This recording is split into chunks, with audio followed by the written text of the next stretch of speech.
Excellent début du week-end à toutes et à tous et bienvenue à cette grande édition du journal à la langue française. Vous êtes en compagnie de Patrick Nilidandi. Voici tout de suite l'essentiel de l'actualité.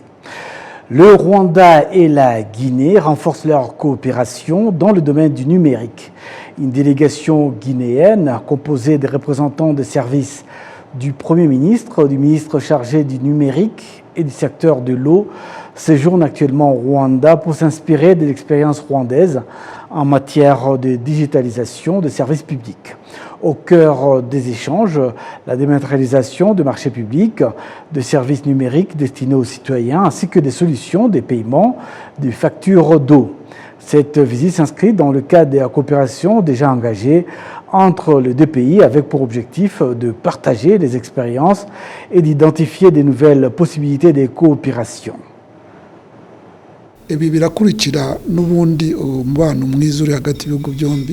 Cette visite s'inscrit dans le cadre de bonnes relations entre le Rwanda et la Guinée, notamment dans le domaine du numérique. Nous avons récemment effectué une mission en Guinée avec des représentants de plusieurs institutions rwandaises, dont IREMBO, en fait de présenter notre expérience et identifier les domaines de coopération.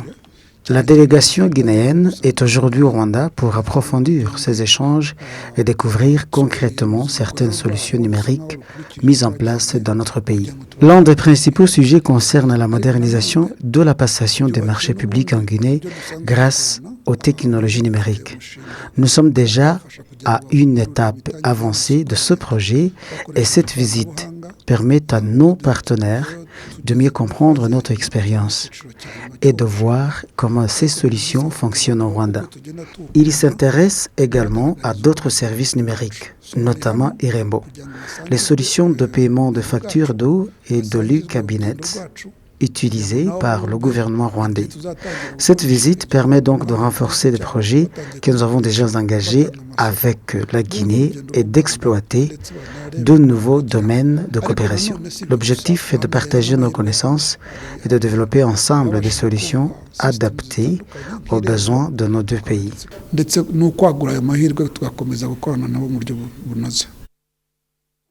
Toujours dans le cadre de la visite guinéenne au Rwanda, Algassimo Diabouté, directeur général de la Société des eaux de Guinée, apprécie l'expérience d'IREMBO, la plateforme numérique rwandaise qui facilite l'accès des citoyens à de nombreux services publics. Il salue cette avancée dans la digitalisation de services et estime que l'expérience rwandaise pourrait inspirer la Guinée dans ce propre projet de transformation numérique, notamment dans le secteur de l'eau.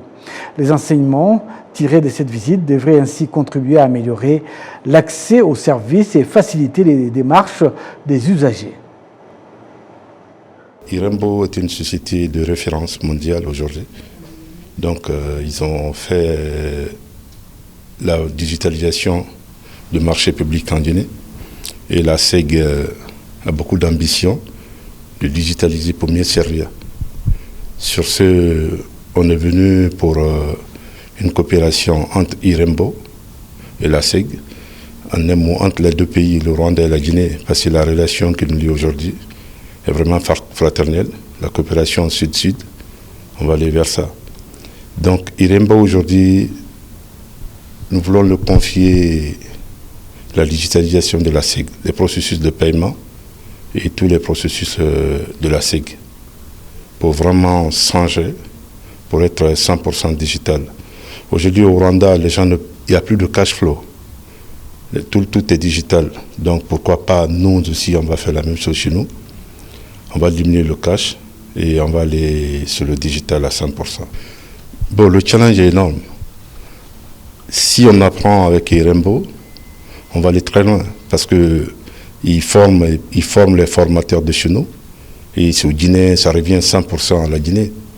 C'est les ingénieurs de la SEC qui vont continuer le boulot. Et ils vont juste mettre les processus en place. Ils vont faire la formation. Et l'outil reste à la SEC et c'est les Guinéens qui sont formés. À la SEC de former d'autres Guinéens aussi. Parlons à présent migration. La migration est aujourd'hui au centre de nombreux enjeux. Emploi des jeunes, développement économique, mobilité de la main-d'œuvre, mais aussi sécurité et protection des migrants. En visite de travail au Rwanda, la directrice générale de l'Organisation internationale pour les migrations, OIM en sigle, échange avec les autorités rwandaises sur la gouvernance des migrations et la coopération régionale. Dans une interview, elle revient notamment sur l'approche du Rwanda en matière de mobilité, les opportunités offertes aux jeunes et les mécanismes nécessaires pour garantir une migration sûre et régulière.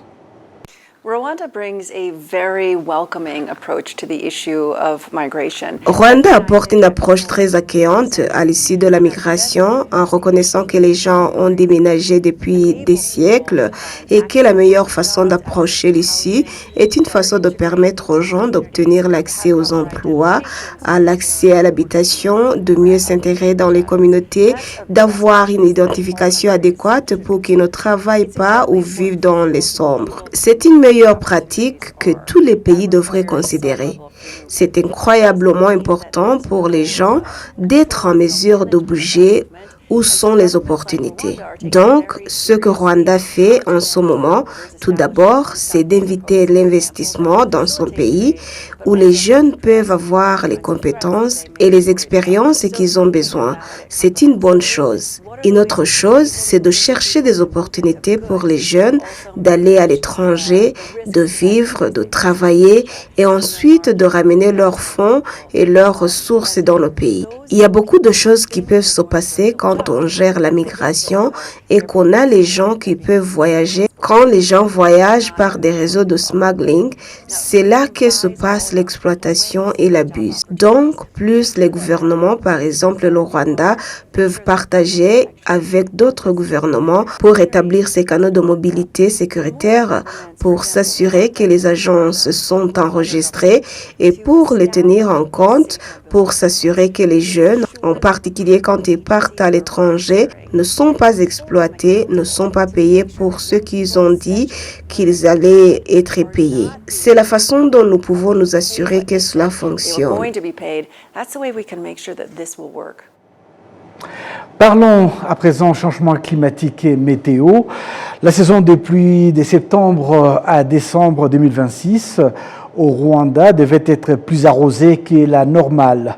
Selon la météo Rwanda, les précipitations pourraient atteindre jusqu'à 1000 mm au cours de cette période. Si le mois de septembre devrait connaître des pluies inférieures à la normale, celles-ci devraient progressivement augmenter au cours des mois suivants. Les détails avec Michel Iradokunde. La saison des pluies de septembre à décembre 2026, appelée Umuhindo, devait être plus pluvieuse que la normale.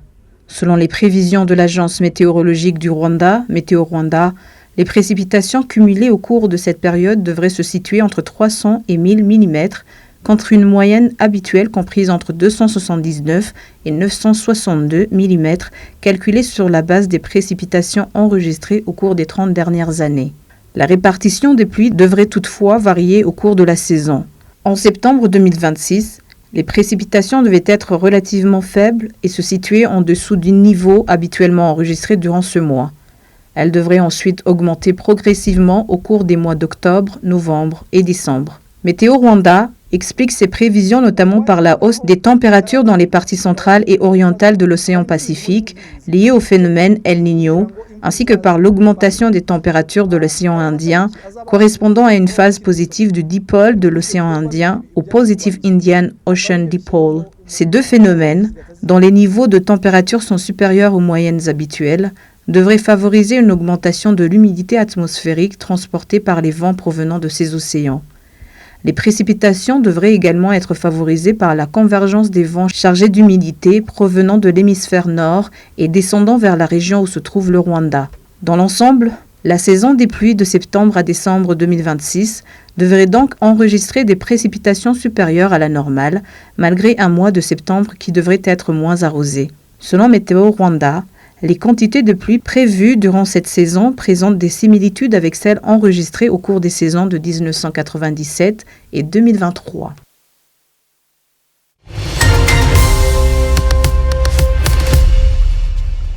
Au nom de toute l'équipe technique qui m'a accompagné tout au long de cette édition, je vous souhaite de passer un excellent week-end en compagnie de nos programmes.